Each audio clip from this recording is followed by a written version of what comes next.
Seguimos en esto del mundo de Internet. Hoy compartimos este divertido espacio con José Antonio Llorente, que para mí, además de ser un gran comunicador y una gran persona, es un tipo muy interesante porque es pues el hombre que consiguió terminar una carrera de una forma brillante, trabajar como periodista en EFE, estar 5 años en la COE, pasar por Burson Marsteller, crear una empresa que es hoy la primera agencia de comunicación de habla hispana en el mundo, que lleva su apellido en el nombre, Llorente y Cuenca.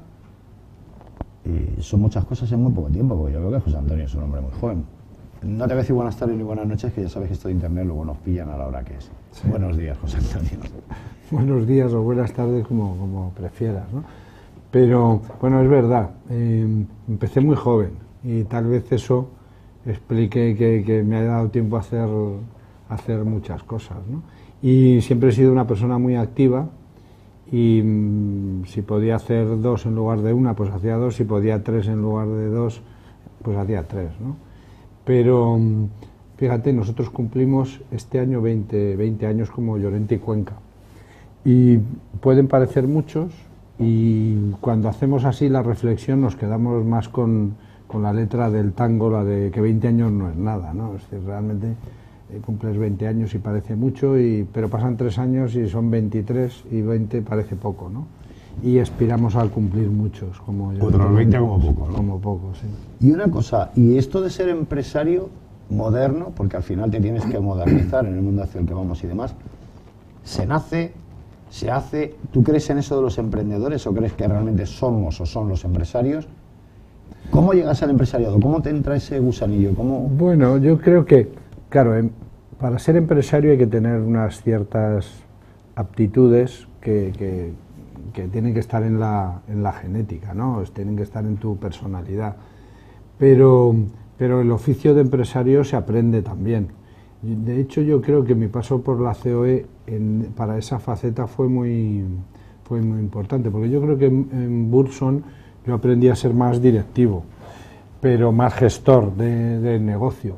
Pero la COE me supuso una inyección de adrenalina empresarial. Además me tocó vivir unos años, fíjate que estoy hablando de la última etapa de Ferrer Salat y la primera de Cuevas, que son 2 personas que los dos han muerto, y a lo mejor a la gente joven no le dicen nada, pero jugaron un papel muy importante en la transición española, ¿no? Y allí me pusieron una inyección de adrenalina empresarial y entendí el papel del empresario en la sociedad y me gustó y me pareció que era muy interesante. Salí de allí no con la intención de ser empresario, pero sí con el respeto y la admiración por lo que hacían los empresarios, que además que luego pues probablemente haga falta para hacerlo, ¿no? Y una vez que pasas este periodo de formación y de conocimiento en COE y que pasas también por, ya hemos dicho, Burson Marsteller, ¿cómo llega la decisión de crear lo que, no digo lo que es hoy Llorente y Cuenca, sino lo que fue en su momento el embrión de estamos hablando de esta pequeña agencia que nace?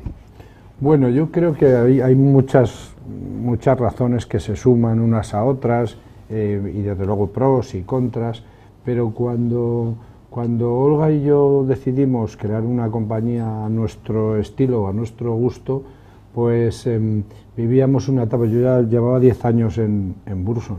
Burson es una compañía estupenda, creo que antes era todavía mejor. Más estupenda, sí. Pero sigue siendo una compañía estupenda. La Burson de aquel entonces era de primera. Y en 10 años... Era una gran escuela, como dicen muchos de los que compartieron. Sí. En 10 años... bueno, me tocó recorrer todas las facetas de la carrera profesional, ¿no? Pero yo creo que cuando entré como consultor, pues adoraba y me encantaba la Burson de entonces. Me tocó ser director general de la Oficina de Madrid, de España, consejero delegado, no sé qué.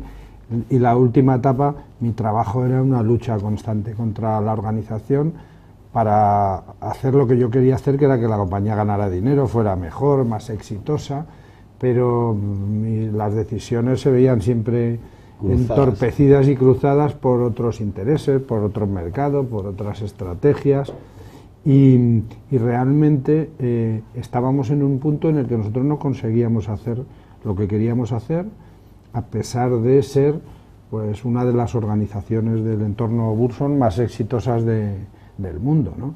Entonces dijimos, bueno, pues ¿por qué no hacemos lo que queremos si sabemos cómo hacerlo y tenemos una idea de qué es lo que hay que hacer? Y lo único que hay que tener es un poco el arrojo de decir, bueno, pues empezamos. Eso supone empezar casi de cero, ¿no? Y dejar, en lo que era mi caso, pues el puesto del número uno de la número uno para ser, quién sabe qué, el cero de la cero, ¿no?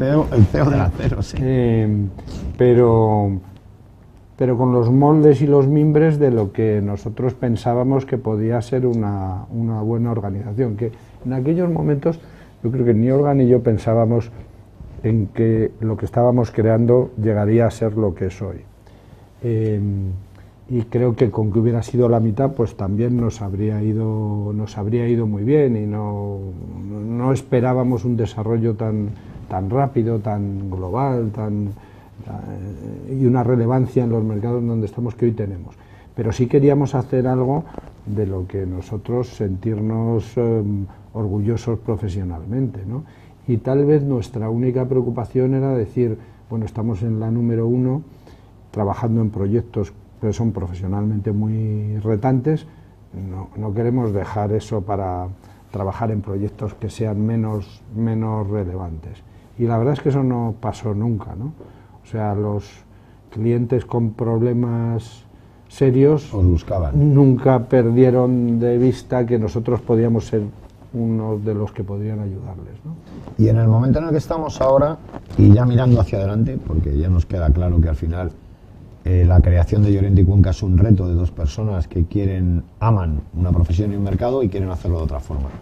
Pero bien, tiene mucho interés para esta gente joven de la que hablamos, que seguramente estén viéndonos, y que sepan quién es José Antonio Llorente y cómo empieza su meteórica carrera, ya no la profesional, sino la empresarial. ¿Por qué y cuándo y cómo decides el que ya se te ha quedado pequeño la piel de toro, que ya no que te empieza a molestar? ¿Son tus clientes los que te piden que te vayas con ellos? ¿Eres tú el que empiezas a salir? Bueno, o sea, en nuestro caso yo creo que en general, o sea, en nuestro caso no fue un tema de incomodidad, no es que la piel de toro se nos quedara pequeña, bueno, es que el mundo es muy pequeño, es que el mundo es muy global, es que verdaderamente, claro, hoy en día Internet lo ha hecho aún más global y más interconectado, ¿no? Pero digamos que lo que nos llevó a internacionalizarnos fue el negocio. Es que un cliente nos pedía ayuda para un proyecto en Madrid y de repente un día un cliente nos pidió ayuda para un proyecto en Colombia, en Argentina, en Buenos Aires, ¿no? Y bueno, y vale, y sales corriendo, llegas a Buenos Aires, te encuentras a un pelotudo ahí en la frontera que te dice: usted, ¿a qué viene aquí? Bueno, quiero decir, claro, sí, es un poco la historia de la maleta, de la caja de cartón con la cuerda de... O sea, quiero decir, la sorpresa... Afortunadamente no, pero fíjate que nuestro primer cliente global fue IBM. El primer cliente para el que trabajamos en un proyecto fuera de España. IBM tuvo hace ya 18 años o 17 un problema muy serio de negocio en Argentina, porque se vio implicada en un contrato con el principal banco del Estado, el principal banco público, de tintes fraudulentos, y ocasionó la dimisión del ministro de Economía. IBM en aquel momento tenía la mitad de su negocio era en el sector público y la compañía entró en colapso total. Y la compañía a nivel mundial pues organizó una búsqueda para encontrar quién podía trabajar en esto, y pues al final quedamos otra empresa internacional y nosotros, y nos contrataron. Y nos no contrataron, fue por precio.